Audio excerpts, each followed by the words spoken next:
Seja bem-vindo ao canal Descomplicando as Escrituras, tudo bem? E vamos para o vídeo desta semana, o primeiro vídeo desta semana, em que eu trago um texto bíblico e tento aqui fazer a descomplicação dele. E o primeiro vídeo desta semana, está lá no Evangelho de Mateus, no capítulo 27, no versículo 46, em que Cristo clama, Eli, Eli, lama sabachthani. Vamos nessa?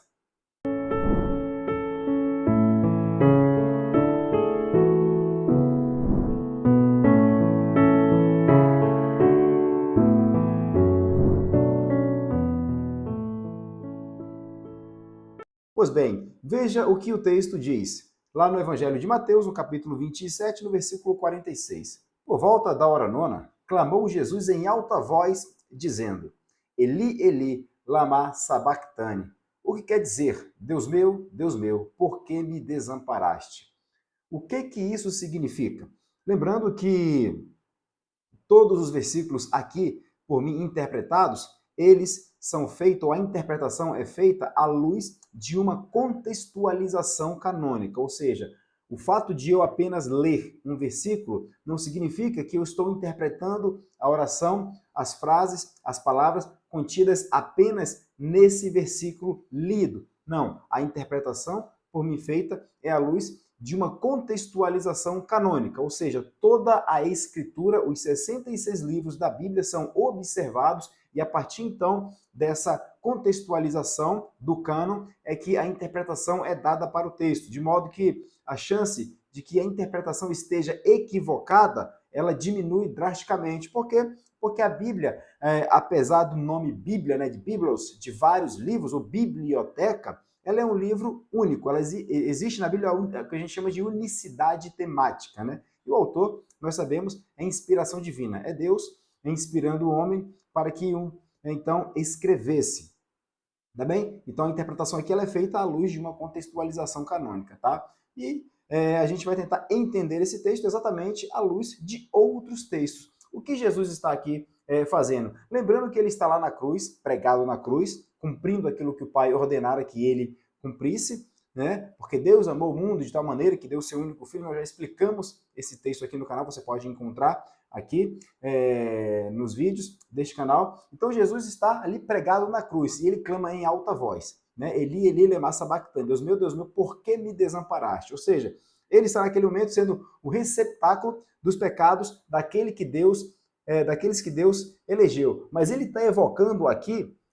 neste contexto, o Salmo 22, que a gente chama de Salmo profético, ou seja, ou melhor, Salmo profético e também o Salmo messiânico. Então ele está evocando aqui, invocando, melhor dizendo, o Salmo 22. Veja o que diz o Salmo 22, lá no seu primeiro verso. Deus meu, por que me desamparaste? A mesma coisa, ou seja, Cristo está citando no momento que ele está na cruz, no momento que ele recebe todos os pecados daqueles que Deus elegeu para a salvação. Então ele repete o Salmo 22. Então o que significa o desamparo de Deus? Significa que Deus o deixou de lado apenas?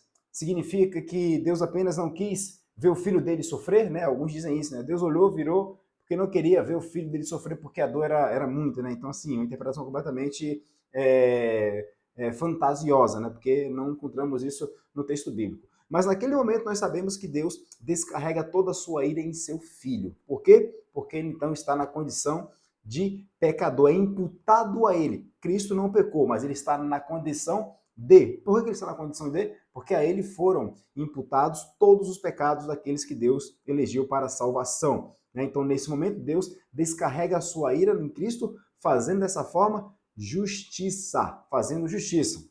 E aí a gente começa a entender a oração de Cristo no Getsemane, né?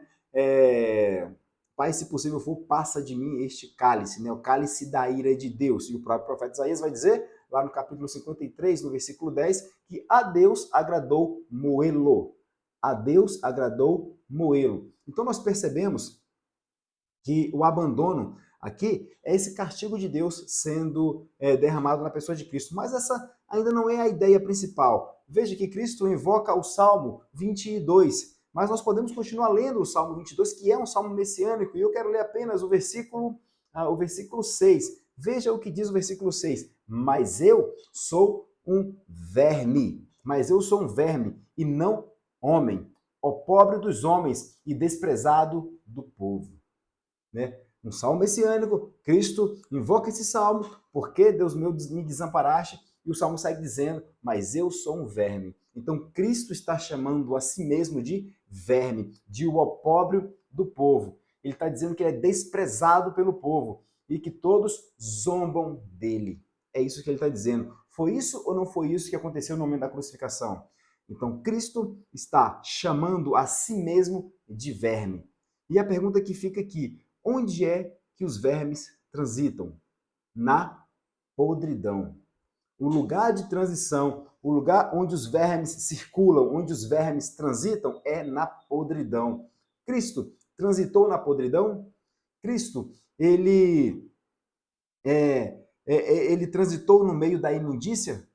É óbvio que não. Cristo não pecou. Cristo foi o homem perfeito, o homem de carne e osso perfeito. Então, por que que ele diz a si mesmo? Ele evoca o Salmo 22, rogando para si a condição de verme, o opróbrio, aqueles que todos desprezam. Por que que ele evoca para si isso, né? Aquele que é zombado por todos, né? Porque essa era exatamente a condição dos eleitos de Deus. Todos éramos vermes. Todos nós transitávamos na podridão. E Cristo se fez pecador em nosso lugar. Cristo se fez verme em nosso lugar. Perceba a importância disso. Cristo se colocou nessa condição como nosso representante. Se por um homem entrou um pecado, por outro superabundou a graça. E é o próprio Cristo que está ali agora, nesse momento, sendo o receptáculo dos nossos pecados, chamando a si mesmo de verme. Ele é um verme, ó pobre dos homens, aquele o qual todos zombam dele. Então, perceba a profundidade disso. Cristo, a si mesmo, se colocando nessa condição. Nunca transitou no meio da podridão. Nós transitávamos no meio da podridão. Então, Cristo, ele roga para si essa condição de verme, sofrendo, portanto, a justiça de Deus, a ira de Deus, para que essa ira não fosse descarregada, então, nos eleitos de Deus, em nós, aqueles que Deus escolheu para a salvação. Perceba a profundidade desse versículo 46, lá do capítulo 27 do Evangelho de Mateus. Jesus rogando para si essa condição, se colocando em nosso lugar. Ele está ali como cordeiro substituto. Ele arranca de nós daquela condição e se coloca, né? Porque diz, olha, ninguém tira a minha vida, eu a dou. Então ele se coloca nessa condição para que a justiça, então, seja feita. E aí o que nós podemos tirar de lição desse versículo? Vendo que Jesus roga para si essa condição de verme. E se nós, de fato, fomos salvos por meio da obra de Cristo, que se colocou nessa condição de verme, de opróbrio dos homens, é que nós antes andávamos na podridão, porque éramos vermes. E na condição de salvos, na condição de regenerados, não devemos mais andar na podridão. Se ainda transitamos em meio à podridão, se ainda transitamos nesse meio pecaminoso por prazer, por gostar disso, significa que a obra de Cristo ainda não nos alcançou. Então é importante que nós façamos essa reflexão. Se nós somos cristãos, se nós somos de fato regenerados, o processo de santificação implica necessariamente em que não mais andemos na podridão, que não mais sejamos vermes. Tá bem? Então esse foi o nosso quadro Descomplicando o Texto.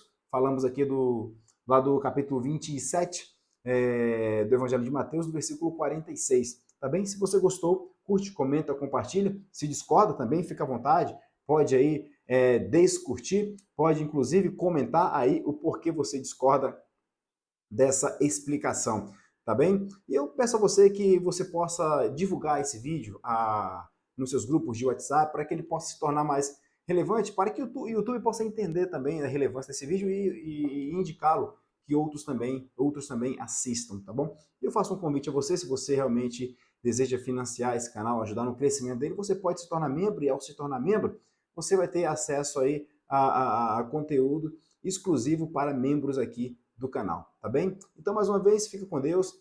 Vou deixar no link também desse vídeo, eu escrevi esse e-book, tá?